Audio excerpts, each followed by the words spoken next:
नमस्कार। सोचिए, अगर आपको 7 दिन पहले पता चले कि भयंकर बाढ़ आने वाली है, पूरी दुनिया डूब जाएगी, सब खत्म, तो आप क्या बचाएंगे?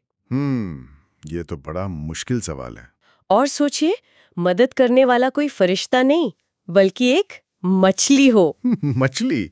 अच्छा। हाँ, आज हम भगवान विष्णु के पहले अवतार, मत्स्य अवतार की इसी गजब की और गहरी कहानी पर बात करने वाले हैं। बिल्कुल। और हमारे पास स्रोत भी कई हैं, जैसे मत्स्य पुराण है, भागवत पुराण, विष्णु पुराण जी और शतपथ ब्राह्मण भी। जी, ये सब इस कहानी को अलग-अलग तरह से बताते हैं। हाँ, अलग-अलग पहलू उजागर करते हैं। तो आज हम कोशिश करेंगे कि इन स्रोतों से समझें कि भाई भगवान ने मछली का रूप ही क्यों लिया, हाँ, ये दिलचस्प सवाल है। और क्या ये कहानी सिर्फ एक बाढ़ से बचने की है या इसमें कुछ और गहरा मतलब छुपा है, जैसे ज्ञान, धर्म, सृष्टि, इन सब को बचाने का। बिल्कुल, ये सिर्फ एक बचाऊ अभियान से कहीं ज्यादा है। चलिए तो फिर शुरू करते हैं, इस कहानी की परतों को खोलते हैं। हाँ, जरूर। तो कहानी का समय है सतयुग। हाँ, सतयुग, मतलब जब दुनिया में सच्चाई, अच्छाई, धर्म, इन सब का बोलबाला था। एकदम पवित्रता का युग जिसे कहते हैं। पर फिर धीरे धीरे जैसे होता है, गिरावट आने लगी। बिल्कुल, अधर्म, जलन, ईर्ष्या, ये चीजें बढ़ने लगी। और इसी माहौल में थे राजा सत्यव्रत, जिन्हें बाद में मनु भी कहा गया। जी, राजा सत्यव्रत बड़े तपस्वी, दानी और धर्म का पालन करने वाले। और इसी समय एक बड़ा संकट भी खड़ा हुआ है ना, वेदों काला। हाँ, बिल्कुल। देखिए, ब्रह्मा जी ने वेदों की रचना की थी। ये सिर्फ किताबें नहीं, ज्ञान का भंडार थे। सब कुछ था उनमें, विज्ञान, समाज, जीने का तरीका। सही कहा, अमूल्य खजाना। लेकिन हयग्रीव नाम का एक असुर था। हाँ। उसने ये वेद चुरा लिए और कहीं गहरे पानी में ले जाकर छिपा दिए। अरे, ये तो बहुत बुरा हुआ। मतलब ज्ञान का स्रोत ही चला गया। हाँ, सोचिए, वेदों के बिना तो दुनिया को सही रास्ता कैसे मिलता? उन्हें वापस लाना बहुत बहुत जरूरी था। हाँ, ज्ञान के बिना तो अंधेरा ही है। और यहीं से कहानी एक बड़ा ही अनोखा मोड़ लेती है। जी। एक दिन राजा सत्यव्रत यानी मनु नदी किनारे पूजा कर रहे थे। सूर्य को जल अर्पण कर रहे होंगे। हाँ, तो जैसे ही उन्होंने जल चढ़ाने के लिए अपनी अंजुली में मतलब चुल्लू में पानी लिया, उस पानी के साथ एक नन्ही सी मछली आ गई, सुनहरी सी। अच्छा, पानी के साथ ही? हाँ, और वो कोई आम मछली नहीं थी। उसने मनु से बात की। बात की? मछली ने? हाँ, उसने कहा, राजा मुझे बचा लो, बड़ी मछलियां मुझे खा जाएंगी। अरे वाह! अब मनु तो थे ही दयालु। उन्होंने सोचा चलो बेचारी छोटी सी जान है, उसे उठाकर अपने पानी के बर्तन कमंडलू या लोटे में रख लिया। दयावश। लेकिन फिर कुछ अजीब हुआ। रात ही रात में वो मछली इतनी बड़ी हो गई कि वो बर्तन छोटा पड़ गया। हैं, एक ही रात में? हाँ। अच्छा, ये तो वाकई हैरान करने वाला था। हाँ, तो मनु ने उसे एक बड़े मटके में डाल दिया, पर वो और बड़ी हो गई। मतलब वो लगातार बढ़ रही थी? हाँ, फिर उसे तालाब में छोड़ा तो वो तालाब के बराबर हो गई। मनु समझ गए कि ये कोई मामूली जीव नहीं है। जाहिर है, कोई दिव्य शक्ति ही होगी। उन्होंने उसे नदी में छोड़ा, पर उसका बढ़ना रुका ही नहीं। आखिरकार जब वो इतनी विशाल हो गई कि नदियां भी छोटी पड़ गईं, तब मनु उसे समुद्र में छोड़ने ले गए। समुद्र में? इतनी बड़ी? हाँ, और तब उस विशाल मछली ने अपना असली रूप दिखाया।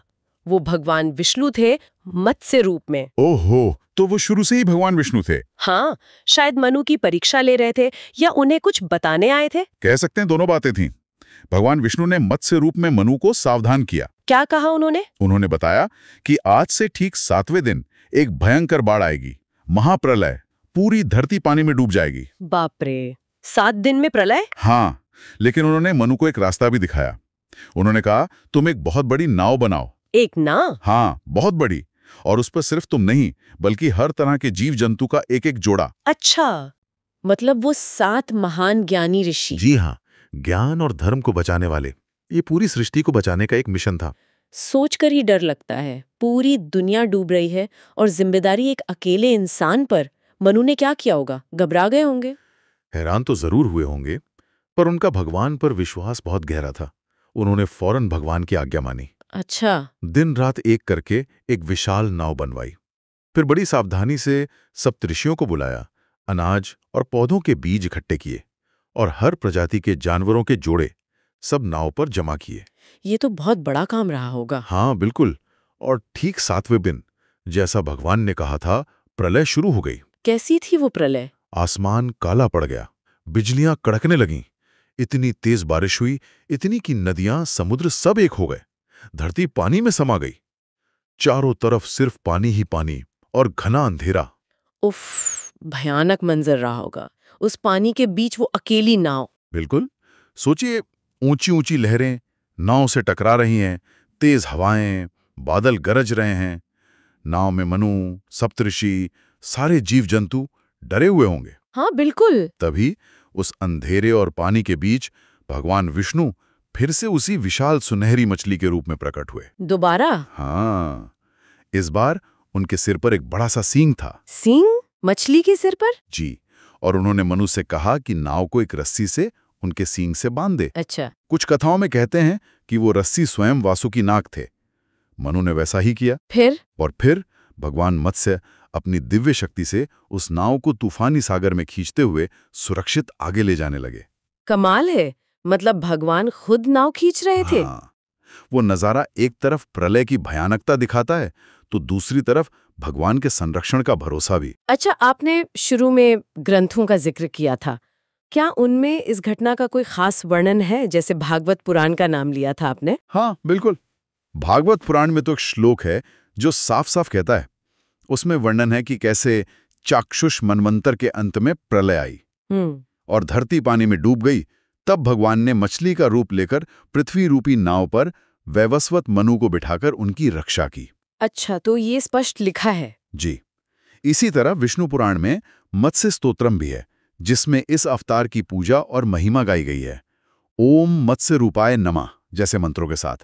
तो ये सिर्फ कहानी नहीं, एक महत्वपूर्ण घटना मानी गई है। लेकिन कहानी यहाँ खत्म तो नहीं हुई होगी। वो वेदों का क्या हुआ जो हयग्रीव ने चुराए थे? सही सवाल। ये यात्रा सिर्फ नाव को बचाने की नहीं थी। भगवान मत्स्य ने उसी प्रलय के दौरान उस असुर हयग्रीव को ढूंढा। कहाँ छुपाए थे उसने वेद? कहते हैं गहरे समुद्र में या पाताल लोक में छिपा दिया था। भगवान ने हयग्रीव से युद्ध किया, उसे मारा और वो अमूल्य वेद वापस हासिल किए। अच्छा, तो वेद भी बच रहे? हाँ।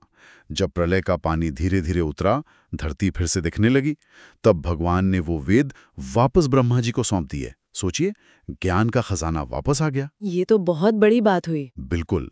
इसके बाद भगवान के मार्गदर्शन में मनु ने सप्त ऋषियों और नाव पर बचाए गए जीवों और बीजों के साथ धरती पर फिर से जीवन बसाना शुरू किया। नई शुरुआत। हाँ, धर्म और सत्य के नियमों को फिर से स्थापित किया। एक तरह से ये नई दुनिया, नई युग की शुरुआत थी। तो अगर हम इन सभी स्रोतों को देखें, मत्स्य पुराण, भागवत पुराण, विष्णु पुराण, शतपथ ब्राह्मण, तो इस पूरी कहानी से क्या खास बातें निकल कर आती हैं? ये सिर्फ एक बाढ़ की कहानी तो बिल्कुल नहीं लगती। बिल्कुल नहीं। पहली और सबसे बड़ी बात तो यही है कि ये धर्म की पुनर्स्थापना की कहानी है। धर्म की पुनर्स्थापना। हाँ, जब दुनिया में अधर्म, बुराई बहुत बढ़ जाती है, संतुलन बिगड़ जाता है, तब उसे ठीक करने के लिए ईश्वरीय हस्तक्षेप होता है। यहाँ मत्स्य अवतार ने न सिर्फ जीवन बचाया, बल्कि ज्ञान यानी वेदों को भी बचाया, जो धर्म और सही जीवन के लिए जरूरी है। हाँ, और इसमें मनु का किरदार भी कितना अहम है। उनकी दयालुता, जिसने उन्हें एक छोटी मछली की जान बचाने को प्रेरित किया। बिल्कुल। और फिर भगवान पर उनका अटूट विश्वास। ये दिखाता है कि मुश्किल समय में करुणा और विश्वास कितनी बड़ी ताकत बन सकते हैं। सही कहा। और एक और दिलचस्प बात देखिए, ये कहानी सिर्फ इंसानों को बचाने की नहीं है। हाँ, वो जीवों के जोड़े और बीज वाली बात। जी। भगवान ने मनु से कहा कि हर तरह के जीव जंतुओं के जोड़े और पेड़ पौधों के बीज भी बचाने हैं। ये तो आज के समय में कितना जरूरी लगता है, जैसे बायोडाइवर्सिटी कंजर्वेशन की बात करते हैं हम। बिल्कुल।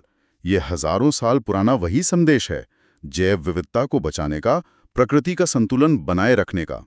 ये दिखाता है कि सृष्टि में हर जीव, हर पौधे का महत्व है। ये तो बहुत गहरी बात है। अच्छा, क्या ऐसा है कि अलग-अलग स्रोत जैसे शतपथ ब्राह्मण और पुराण कहानी पर थोड़ा अलग-अलग जोर देते हैं? हाँ, कुछ बारीकियां हैं। जैसे शतपथ ब्राह्मण, जो ज्यादा पुराना माना जाता है, उसमें कहानी का मुख्य फोकस मनु का बचना और मछली का मार्गदर्शन है। अच्छा। उसमें हयग्रीव द्वारा वेद चुराने वाली बात उतनी प्रमुखता से नहीं है। लेकिन बाद के पुराणों जैसे भागवत पुराण या मत्स्य पुराण में वेद चुराने और उन्हें वापस लाने वाला हिस्सा वो कहानी का केंद्र बन जाता है। मतलब ज्ञान और धर्म की रक्षा वाला पहलू बाद में ज्यादा महत्वपूर्ण हो गया। हाँ, ऐसा लगता है। ये दिखाता है कि समय के साथ कहानी में इस पहलू पर जोर बढ़ता गया। ये कहानी के विकास को समझने में मदद करता है। अच्छा, तो कहानी वही, पर फोकस थोड़ा बदला। और ये नाव, ये सिर्फ एक नाव थी या इसका भी कोई गहरा मतलब है?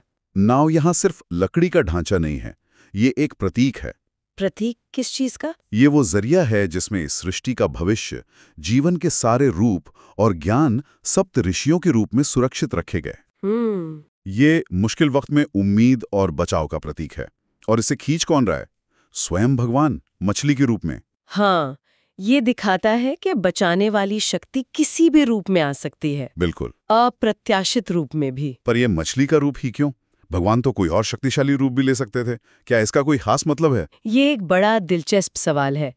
देखिए, प्रलय आई पानी में, तो बचाने वाला भी पानी का ही जीव, मछली। हाँ, ये तो है। ये प्रकृति के साथ एक जुड़ाव दिखाता है। कुछ व्याख्याएं कहती हैं कि मछली विकास के क्रम में शुरुआती जीवों में से है, तो ये जीवन की शुरुआत का भी प्रतीक है। अच्छा। और मछली पानी में रहती है, गहराई में जा सकती है।